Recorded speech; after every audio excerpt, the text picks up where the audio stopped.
Hey, have you ever noticed something strange? You know exactly what you want, exactly what you believe, what is true in your bones. But then you start noticing some emotions that come up within you and you start negotiating with yourself. It sounds like this. Maybe I should wait. Maybe I'm wrong. Maybe they'll think I'm too much. Maybe this will make them uncomfortable. What's fascinating is that we think that we're trying to find the right answer, but most of the time, and this has been true for the hundreds of women I've coached and in myself, we already know our truth. We're just negotiating with what we already know because we are trying to manage our own emotions, manage other people's emotions, or manage an outcome that feels good to everyone.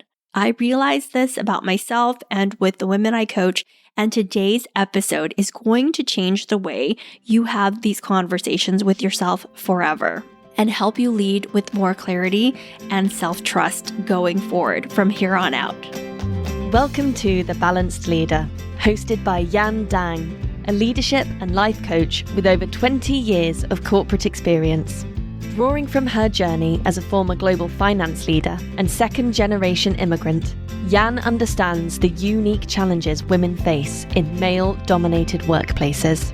Each episode offers insights on balancing masculine and feminine energies, mastering soft skills, and building emotional intelligence. Join us to transform frustration into empowerment and unlock your authentic leadership potential.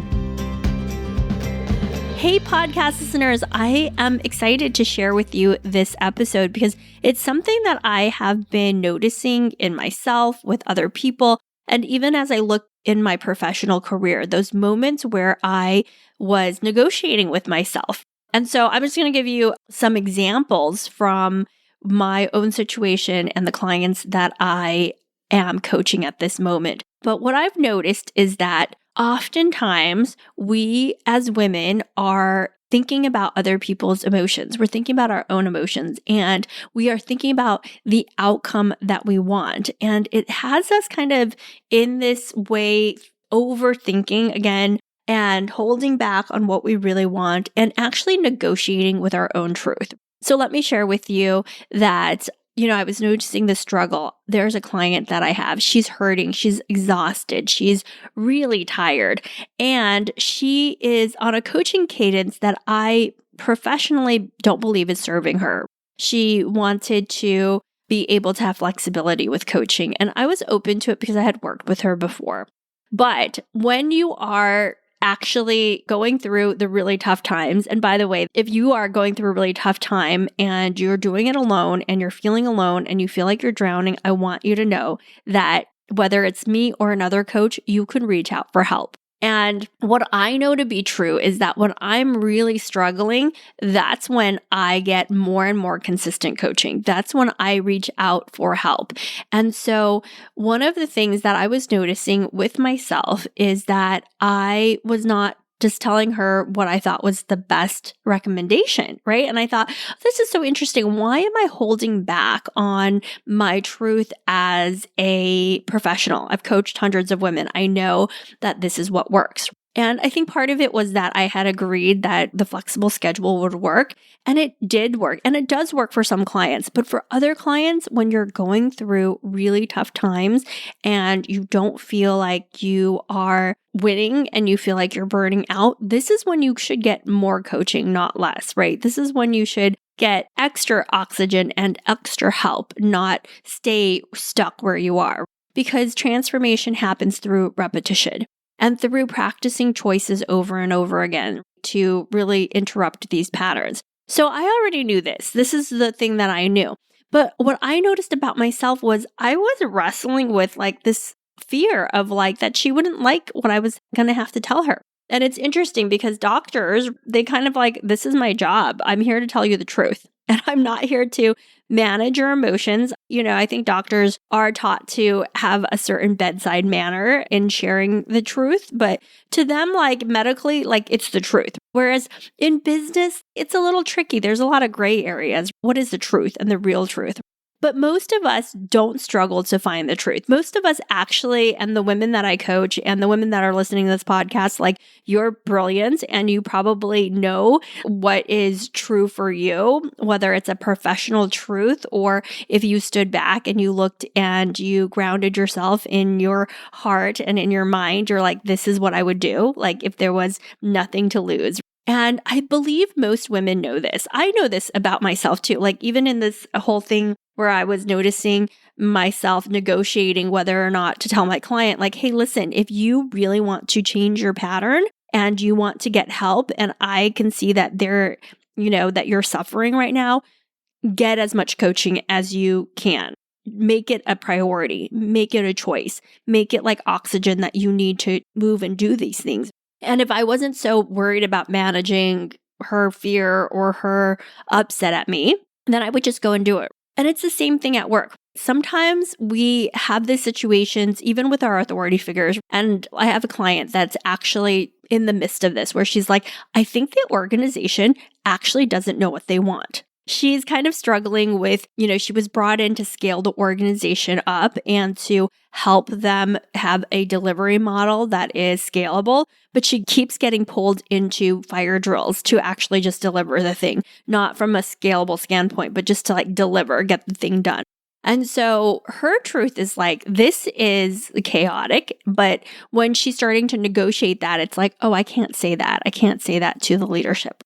And you start negotiating, where you're in, because you're like, if I can't say that because I don't want to sound like I'm challenging them or calling them out on something, we start protecting relationships, and we actually start protecting ourselves from discomfort from being dismissed, from being misunderstood, being told we're wrong, being seen as too much, being seen as not enough. So for me, if I'm honest, the fear, when I was thinking about this, even with my client, it wasn't actually about losing a client. The fear was something much older. The possibility of not being heard, not being seen, not being believed, not feeling like you exist. And here's what struck me. Those aren't current facts. They're old stories. And I believe most people have this old story. Like, even when I was talking to you about my client who is like, organizationally, I think they're misaligned. Like, I don't really know if they want to scale or if they want to deliver. And what happens is, instead of actually sharing the truth and having the conversation, oftentimes old stories come up, and old stories about, well, I can't actually tell authority that, right? And if you think about it, if you're a child and you're like, whoa, my parents actually don't know what they're doing. But then you're like, do I actually have permission to say that? Do I actually have permission to tell the people that are in charge of my livelihood that like they don't know what they are doing? So then a lot of fear comes up. And even in my own story, there is just an old fear that's showing up. This client of mine, she can just be like, I hear you, Yan, and I disagree, or I hear you, and this is what I'm willing to do at this point, right? It's still her choice. But what I was noticing is this pattern of negotiating with ourselves instead of just telling the truth. And this is where I really want you to be focused, because as you continue to negotiate with yourself, as you continue to soften your message or not tell the truth or not be in your own grounded truth of what you think is right, you start feeling less powerful. You're starting to play a game that you are trying to manage the outcome, manage your own emotional capacity, manage other people's emotions. And why one of the big pillars of what I teach is emotional capacity, and just real capacity, is that when we are willing to tell the truth, when we are willing to have our own backs, we build the muscle to have more of the emotional capacity to deal with being misunderstood, to deal with not everybody liking us, right? Because we're just like, this is the truth, and I stand for the truth, and I'm going to be me no matter what. And listen, I'm sharing this with you, but it is a journey. It is a journey that all of us are on. And for me, when I'm coaching women, I'm like, this is not about me. I want you to be truthful with yourself, because when you can be truthful with yourself, that is a relationship that builds self-trust. And over time, that's a relationship that is actually going to lead you to the life that you love and want, because you are actually having really good conversations with yourself and not just negotiating with outcomes that you think you can create by managing other people, managing your own emotional distress, and managing the outcome. For us to really create the life that we want and to take those leadership moves and to actually have a leadership journey that's sustaining and that is one where you're thriving and not burning out, it is to be bold and to tell the truth and to move through the pushback in a way where you are building muscles, in a way where you are learning to take care of yourself, even in the hurt that might come up, the rejection that might come up. But you are learning to say, I know that I'm risking rejection. I know I'm going to push back, but I'm going to be on my own side here. And I'm no longer negotiating with the truth that I know inside of me. So I'm going to give you a framework to work on this, but I wanted to share this because it is something that when I'm coaching with women, when we get to the heart of the matter and we get to the truth, this is where life starts opening up. This is where opportunities start opening up. And it's not easy because we have a lot of patterns, especially a lot of conditioning as women to wait and to feel really safe before we move forward. So whenever I'm coaching women who've made bold moves, I do ask them these questions. So I'm going to break it down for you a few things because I have seen this happen over and over where I'm coaching someone and they're like super stuck. And then all of a sudden they decide, they move forward with their truth. They start operating at their next level identity and they stop stopping themselves. They stop negotiating with everything and they're just decided that like, this is what's going to happen and I'm moving forward. So what I typically ask them is like, what were you thinking right before you made that decision? Do you know what I heard over and over? And I think this is super important because if you can ask yourself this over and over, it will get to the heart of your truth much faster.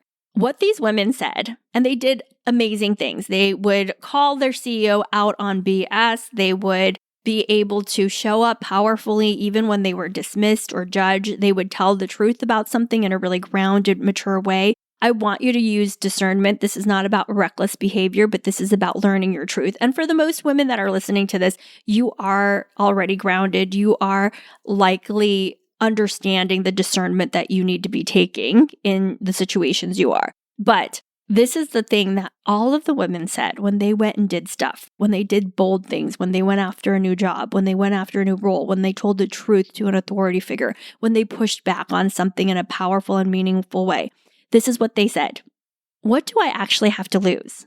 Their thoughts were always, I have nothing to lose, or what do I actually have to lose? Those were either the question or the thought that I heard over and over again. Not because there was no risk. There always is some sort of risk. There usually was some sort of risk that people are dealing with, but something shifted. The cost of staying the same finally became greater than the cost of acting.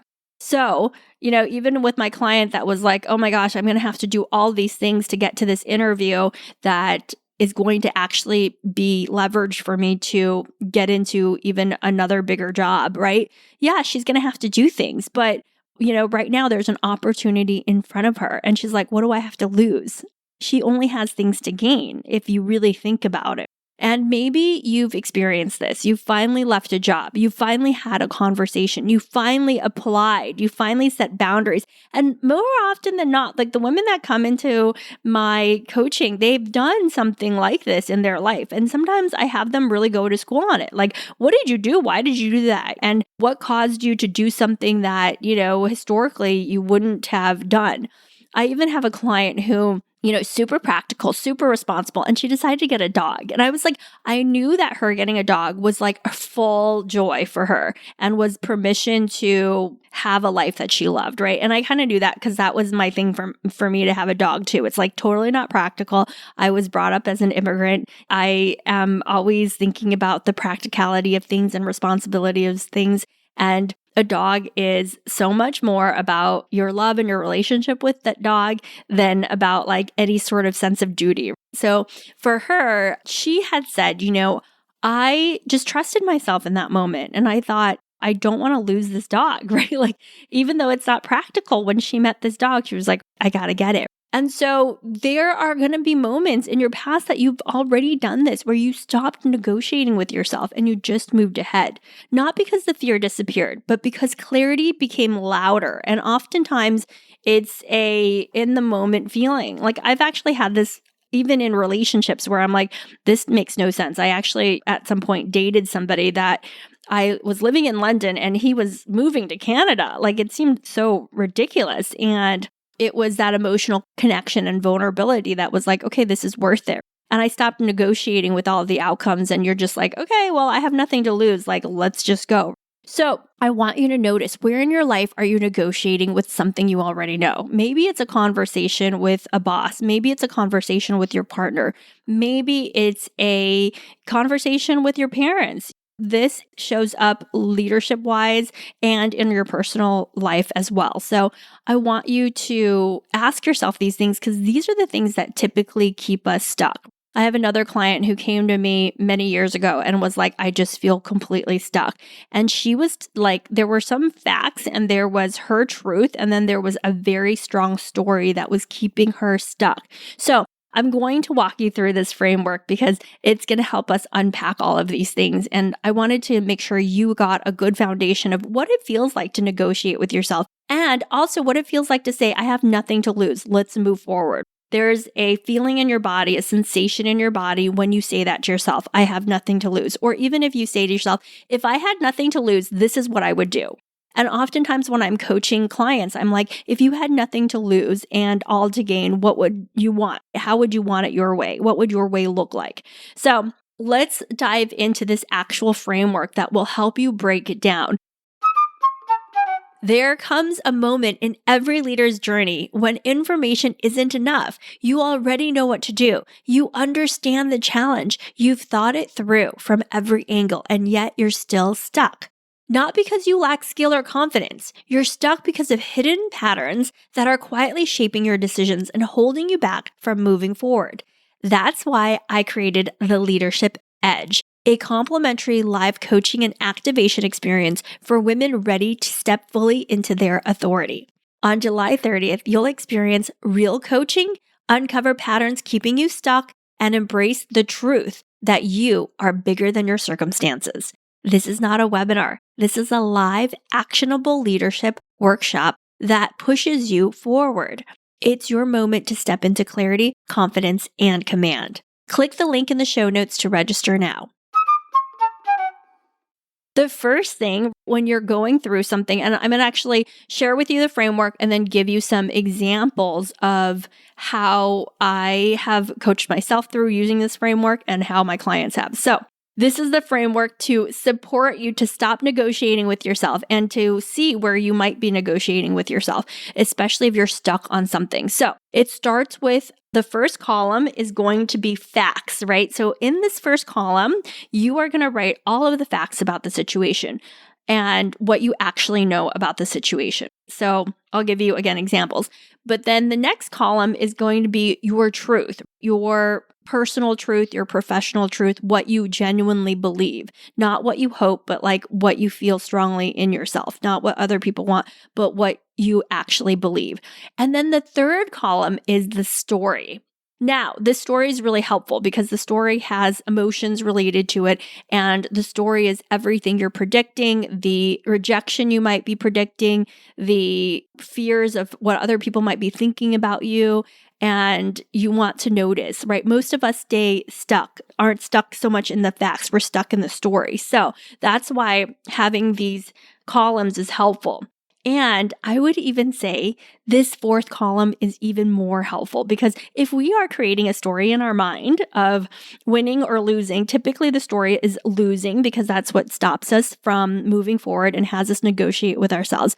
The fourth column is one where you get to create it. The fourth one is a story about you that you are choosing consciously to walk into, where you're like, okay, these are the facts. This is the truth, my truth. This is the story I'm telling myself. This is the story I want to tell myself. This is a story I'm going to walk myself into to become who I want to become and to build the capacity to become that person. All right. And this is a person that I trust more and more. So I'll start with a professional example because this is pretty fresh from my command group. I was coaching a woman in my command group just yesterday where here are the facts. The facts are she has 2 direct reports and she gave them clear guidance on what to do. There was a big client, a multi-million-dollar client that was like, okay, we don't want to renew with you. And so that was the facts. And the facts was she got on it very quickly and she said, this is what you guys have to do. And the other fact is that they just ignored her. They gave her a lot of reasons why they didn't want to move forward and they didn't move forward. And now this renewal is not happening. So it's really nothing happened. The facts are also that she put somebody on a plan or like gave notice to them that like this is important and you need to do this. So it wasn't like she just gave them direction. She also followed up with consequences if those directions didn't happen. So her truth, column 2, was like, you need to get this stuff done. This is what you need to do. There's nothing in the way of if some person gives notice, if a big customer like this gives notice, your job is to get in there and talk to the client and find out as much information as possible about them, about where they're going, and how we can try to save this. She knew from a sales perspective, this is just what you do. It doesn't matter if they're like, well, you can't talk to the payables group. Like they gave her a lot of reasons, but she was like, no, this is what you do. You're a salesperson. You go in and you get it done. So she knew and she was super grounded in that. This is the column 3. The column 3 that she was telling herself, even with those facts and with her truth, the story she was telling about herself is that I'm the bad guy. I'm the one that's causing all of this upset in this business, right? These men are really mad at me. They hate me. They ignore me. They treat me terribly. All of these thoughts, it's almost like these people have so much more power over her because of the story she's telling herself. And that is, when she came to get the coaching, she was just like, I could just feel their hatred towards me. And I could just feel like, here I am, the bad guy again. Or here I am trying to hold people accountable and I feel like crap doing it. And there's just like a story that she's the bad person in all of this. And I was telling her like, this story is optional. I told her like, actually, with all the facts that you've shared, and by the way, one of the things that I'm always going to be coaching my clients on is the coverage that they get from their senior leaders. Like, so one of the big things I asked her is, does your boss have your back? Does the CEO have your back? And she's like, yes and yes. So I'm like, so just watch how you're interpreting these. These 2 guys are really upset because you're holding them accountable for a really large client that is walking out the door, even though you gave them very clear instructions on what to do and they decided not to do it. And the story you're telling yourself is that you are the bad guy versus I'm like, listen, people are going to have projections on you, right? People are always going to think things about you, especially if you're the leader. And quite frankly, if you're a woman, people might have a lot of issues with women telling them what to do. And it has nothing to do with you personally. It has nothing to do with your leadership, but it is the energy that's coming your way. And you get to decide what you want that energy to mean. So her column 3, that story was really negative. It was like, oh my gosh, I'm like the bad one here, or I'm the one that, has to absorb their hatred and their upset versus I wanted to give her another story. I'm like, listen, if we are going to do, you're projecting a story that you're believing in right now. And the story that you're believing in is that you're holding these guys accountable and they really hate you. And this is a really hard time for you. What I gave her to think about is a story that she could actually live into that actually has her feeling better about her truth, feeling better about her leadership, and realizing that these guys are going to have emotions and these guys are going to be upset because they are not used to having people hold them accountable. And it has nothing to do with you or your leadership. It has everything to do with them and their actions. And the story you're telling yourself doesn't need to be the story that you are attaching to. The story you can be telling yourself is that I am a leader that hold men accountable. I'm a leader that hold people in my organization accountable. I am a steward for this organization. I protect the company and I do what's best for the clients, which is really the directive that she was holding, right? it's funny because she was giving us an example of it's like the House of Dragons and when the fire comes and everybody can feel the dragons, right? And I was like, yeah, and you're feeling like you're one of the commoners with like that dragon, but you don't realize that you are powerful within yourself, that you are like the queen on the hill and they are upset because you are actually holding them accountable and you are powerful where you are. I always say this too, that when you are powerful, you're going to get more pushback. When you are powerful, people are not always going to like it. And it has more to do with them than with you. And this is where having the facts, your truth, and the story that you're telling yourself is so powerful because now you get to decide the story you want to tell about yourself. And for me, I was sharing with her, like, the story I'm seeing in you is that you are the one, again, actually taking care of business here. You are the one that's holding them accountable, and their emotions are not something that you need to absorb. They are upset. It makes sense that they're scared and they're upset. They're probably going to lose their job because they are not listening to their boss, that they are making up excuses and justifying their behavior. But don't make their emotional discomfort about you, right? We can still be empathetic as female leaders without taking responsibility for other people's emotions. And that is fundamentally one of the biggest things that we do when we negotiate with ourselves. We are oftentimes too worried about other people's emotional discomfort, and it keeps us from our leadership truth and from our personal truth as well. I told you I'm going to give you 2 examples. So the other example is even in my personal life. When I am going to do something, oftentimes I find myself in the story, and the story doesn't help me. This actually just happened this week. So the facts are, my husband and I are going to Chicago, and I usually talk to him about all the details ahead of time. And my truth or my personal truth is like, this trip is valuable to me. I like to see my family in Chicago. I like to have my family, my husband, my kids all together.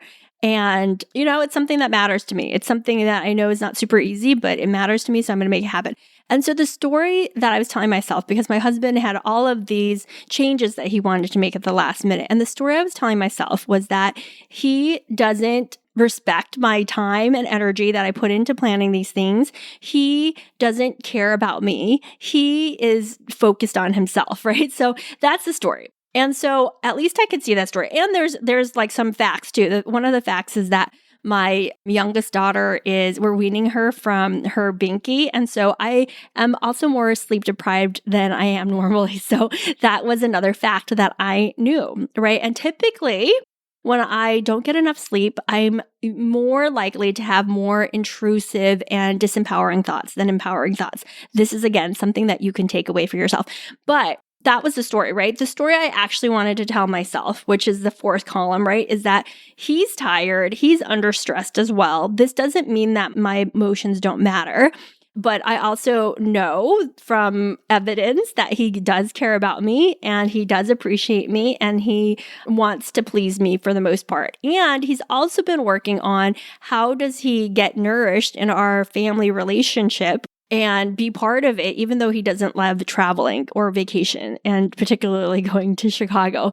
So that's kind of like another story that I'm like, it's a story with some true facts in it. But basically, I walked into, let me talk to him about this. Let me share my feelings, because the story I want to tell myself is that in our relationship, we tell the truth and we figure things out and we negotiate things and we partner on things. And there may be difficult feelings that we both feel, but we build our capacity as we are doing this more and more. And that these things that matter to me are important. And even if it makes him uncomfortable, they still matter to me. And I'm going to still move through with it, right? And I'm going to learn from it. And we're going to learn as a family. So there's just a different way. If you put down the 4 columns, it helps you to really break it down into a way where you can start asking yourself, if I had nothing to lose, what would I do? If I had nothing to lose, I will just go ahead and share with my husband what I feel. And I will ask for what I need. And that's what I essentially did. So I want you to use this tool because it could be incredibly powerful for you. Because oftentimes what I'm seeing is women are self-sabotaging because they are stalling and they are not trusting themselves and they're negotiating with themselves. And the thing that I want the most for, myself and for the women I coach is for us to tell ourselves the truth. Even if we don't love the truth, right? Of tell ourselves the truth of the story we're giving ourselves, of how we are negotiating with ourselves versus really going after what we want. Because then when we can see that, we can know that we have a choice. And you can still decide and build capacity to move towards that choice more and more, and to move towards that story that you get to invent that's more empowering for you versus the story that's keeping you stuck. So maybe the next level of your leadership isn't becoming more confident. It's becoming more honest with yourself and with other people. But it starts with yourself. You being honest with yourself is the most important thing. Because here's what I've learned. Every time you negotiate with what you already know, you weaken your self-trust. You are either strengthening your self-trust, having your own back, or you are abandoning yourself, or you are dismissing yourself. And every time you honor what you know, even if your voice shakes, even if someone disagrees with you, even if the outcome isn't what you've hoped for, you strengthen self-trust. I've had moments where I am getting yelled at because some numbers are incorrect or people don't like the message that I'm giving because they're about financial stuff, right? But the more grounded I am in myself, the more I have my own back, the more those emotions of other people, I understand them, but I don't take them personally. And the more strength I have in building this self-trust muscle. Self-trust isn't built in just big moments. It's built in thousands of micro moments where you choose not to abandon yourself. I'm going to say it one more time. It's built in thousands of micro moments where you choose to not abandon yourself. And as you do this practice over and over, you become stronger in who you are, in your ability to have a hard no, in your ability to say the truth. So here's my question for you this week. What truth are you negotiating with? And if you stopped trying to control the outcome, manage your emotions, manage other people's emotions, who would you become? That is the woman I am interested in meeting. When I'm coaching with other women, this is what we're trying to get to. The true, authentic you that knows the truth within yourself, that is willing to take that next step and go after it. This is why I don't teach like polished scripts. I teach you how to be the person who trusts yourself to move forward, to have the difficult conversations, to build the capacity to deal with your own emotions and other people's emotions without collapsing. Okay, have a beautiful week. I'd love to hear how this episode lands with you and what it's like for you when you stop negotiating with yourself and when you quiet that noise and move more and more towards the story that's most empowering for you as you lead yourself to the person that you want to become, the person who has her own back, the person who trusts herself, the person who leads through difficult conversations, difficult situations, lots of emotional tension. This is the person that I want you to get closer and closer to. All right, have a beautiful week, and I will see you soon. Take good care. Bye. Thank you for being a part of the Balanced Leader community. We hope you found today's episode inspiring and actionable. For more resources and to connect with Jan, visit us at aspire-coaching.co. Until next time, keep leading with confidence and purpose.